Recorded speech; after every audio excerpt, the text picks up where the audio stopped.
Hello there, and welcome to the beach at Earnscliffe PEI.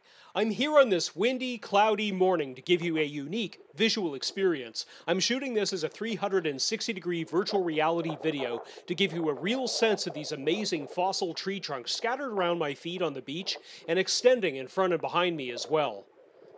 I refer to them as tree trunks because I have it on very good authority that these were Walkian conifers. They lived about 300 million years ago, and these were formally discovered by retired maritime geologist Andy Henry in 2017, and I'm told they're about 60 meters long, which is a really good size.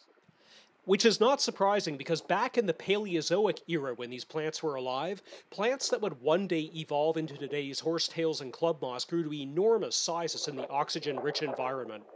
And so it was that sometimes these plants died, they fell to earth, minerals would leach in, replacing the rotting organic components, and what we would get in the end would be a stone life cast of what the plant looked like when it was alive.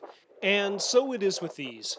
So, take a look around, take in the fossils, and most of all, wonder about what the world must have been like 300 million years ago. Enjoy.